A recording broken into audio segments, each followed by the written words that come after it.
नमस्कार, आप देख रहे हैं न्यूज फॉर नेशन और मैं हूं प्रियदर्शन। पूर्व मंत्री बृज बिहारी प्रसाद की हत्याकांड में मुन्ना शुक्ला और राजू तिवारी इन दोनों को उम्र कैद की सजा हुई है।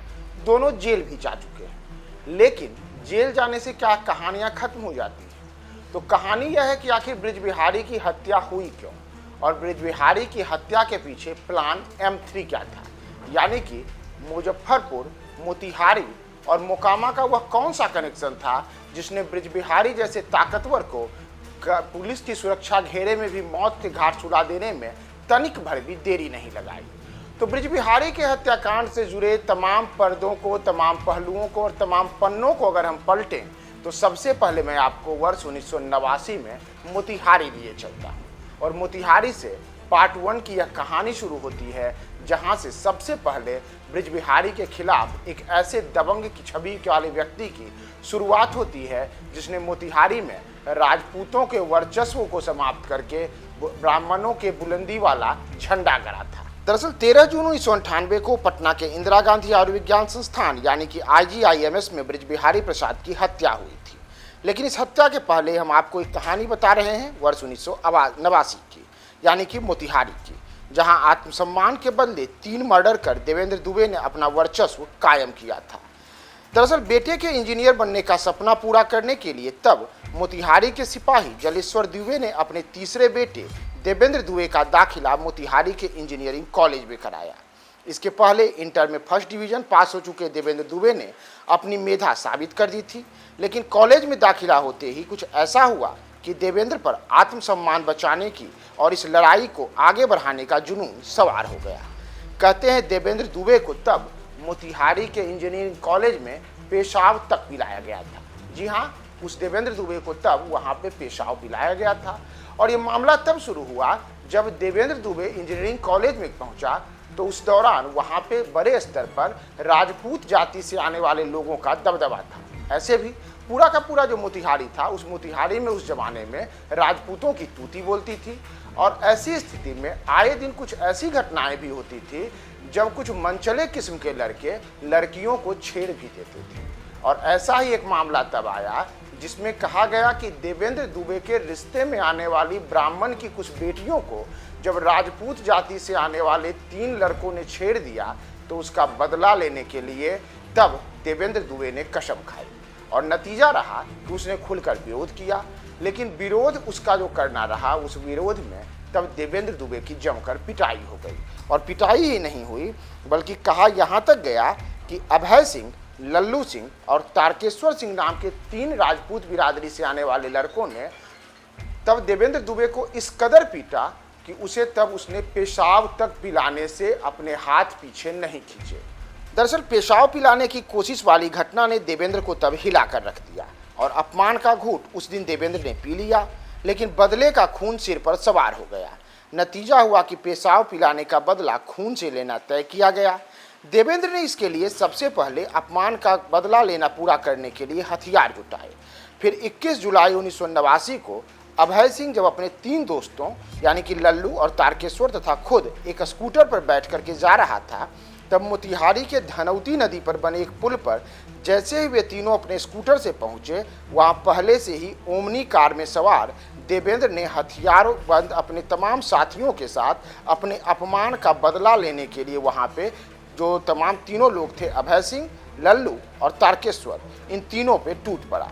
कहते हैं कि जैसे ही वहां पे अभय सिंह ने अपने सामने देवेंद्र को पाया तो वह अपने स्कूटर को वहां से घुमाकर भागने लगा, लेकिन पुराने पड़ चुके जर्जर लकड़ी के उस पुल पर अचानक से अभय सिंह का स्कूटर का पहिया धंस गया। और फिर क्या था, तब तो देवेंद्र दुबे और उसके साथियों ने अभय सिंह, लल्लू और तारकेश्वर पर तब तक गोलियां बरसाई जब तक कि तीनों के प्राण पखेरु नहीं हो गए, यानी कि तीनों की जब तक मौत नहीं हो गई। और इस मौत के साथ ही अपने अपमान का बदला लेने का जो देवेंद्र दुबे ने तब कसम खाई थी, वह कसम पूरी हुई। और उसके बाद इस घटना ने पूरे के पूरे मोतिहारी में कहें तो एक अजीब किस्म की आग लगा दी। कहते हैं कि इस घटना से एक तरीके से राजपूतों को सीधे सीधे ब्राह्मणों की चुनौती थी, जिसमें ब्राह्मण जाति से आने वाले एक साधारण से लड़के ने दबंग जाति माने जाने वाले राजपूतों के 3 बड़े लड़कों को बीच सड़क पर पुल पर दिन दहाड़े हत्या कर दी। और इसके बाद वहां पर वही हुआ जिसका डर था। यानी कि अभय सिंह के भाई अजय सिंह ने तब ऐलान किया कि वह तब तक शांत नहीं बैठेगा जब तक कि देवेंद्र दुबे और उसके पूरे परिवार का खात्मा नहीं कर देता है। लेकिन देवेंद्र दुबे को मालूम था कि अजय सिंह काफ़ी ताकतवर है, तो इस दौरान देवेंद्र दुबे ने अपनी जान बचाने के लिए बिहार से भाग करके असम में जाकर के शरण लेना मुनासिब समझा। और तब कहा जाता है कि देवेंद्र दुबे मोतिहारी से भागकर असम पहुंच गया, और असम जब पहुंचा तो वहां उसने उल्फा उग्रवादियों के संपर्क बनाए और कई उल्फा उग्रवादियों से उसके संपर्क भी हुए। हालांकि तमाम बातें कहीं सुनी हैं। और इस बीच जो अजय सिंह था, जिसका भाई अभय सिंह अपने 2 दोस्तों के साथ पहले ही मारा जा चुका था, उस अजय सिंह ने घटना के 1 साल बाद, यानी कि अपने भाई की जो उसकी हत्या जुलाई के महीने में हुई थी, उसके ठीक 1 साल बाद 1990 में यह तय किया कि आज मुझे देवेंद्र दुबे के भाई भूपेंद्र दुबे की हत्या करनी है। भूपेंद्र दुबे जो पेशे से वकील था, उसे भी इस बात की जानकारी थी कि अजय सिंह उसकी हत्या कर सकता है। तो ऐसे में अजय सिंह के से जो वार था उससे बचने के लिए भूपेंद्र दुबे लगातार हथियार बंद सुरक्षा बलों के साथ, यानी कि सुरक्षा गार्डों के साथ घूमता था। और घटना के दिन, यानी कि अजय सिंह ने जिस दिन भूपेंद्र दुबे की हत्या का प्लान बनाया, उस दिन जब मोतिहारी में अजय सिंह भूपेंद्र दुबे पर हमला करता है, तो अचानक से दोनों ओर से मुठभेड़ में ताबड़तोड़ गोलियां चलती हैं। और नतीजा होता है कि अजय सिंह तो मारने आया था भूपेंद्र दुबे को, यानी कि देवेंद्र दुबे के भाई को, लेकिन स्थिति हुई कि भूपेंद्र दुबे के सुरक्षा में लगे लोगों ने इतनी गोलियां दागी कि अजय सिंह अपने साथियों के साथ ढेर हो गया। यानी कि भाई का बदला लेने जो अजय सिंह मोतिहारी आया था, वह अजय सिंह अपने भाई के ही तरह उसकी भी हत्या हो जाती है। और फिर क्या था, फिर तो पूरे मोतिहारी में ही नहीं बल्कि नेपाल से लेकर के उत्तर प्रदेश और असम से लेकर के बिहार के अलग अलग इलाकों में देवेंद्र दुबे की तूती बोलने लगी। ब्राह्मण का लड़का पूरे इलाके में इस कदर मशहूर हुआ कि उस पूरे इलाके में जो राजपूतों का पिछले कई दशकों से वर्चस्व था, उस मोतिहारी में उसके वर्चस्व को उखाड़ फेंकने में देवेंद्र दुबे गैंग ने अपनी तूती बुन ली। और नतीजा हुआ कि एक के बाद एक 2 भाइयों की हत्या से पूरा का पूरा जो कहते हैं कि उस दौर का राजपूत बिरादरी था मोतिहारी का, वह सब चौकन्ना हो गया। और बात यहीं तक नहीं पहुंची, बल्कि उस दौर में तो देश के प्रधानमंत्री के तौर पर चंद्रशेखर हुआ करते थे। और चंद्रशेखर जब देश के प्रधानमंत्री थे, यानी कि राजपूत जाति से आते थे, तो मोतिहारी में एक के बाद एक राजपूतों की हत्या कर रहे देवेंद्र दुबे का जो यह मामला था, यह प्रधानमंत्री की टेबल पर भी पहुंचा। और तब चंद्रशेखर की टेबल पर जब यह मामला पहुंचा, तो कहा जाता है कि इसे लेकर के तब चंद्रशेखर ने बिहार सरकार से लेकर के असम सरकार तक को फोन घुमा दिया था। और इसी बीच एक और बड़ी घटना होती है। जिस असम में देवेंद्र दुबे शरण लिए हुए था, यानी कि छुपा हुआ था, उसी असम में तब तत्कालीन जो केंद्र सरकार थी, उसने असम के मुख्यमंत्री प्रफुल्ल कुमार महंता की सरकार को निष्कासित कर दिया।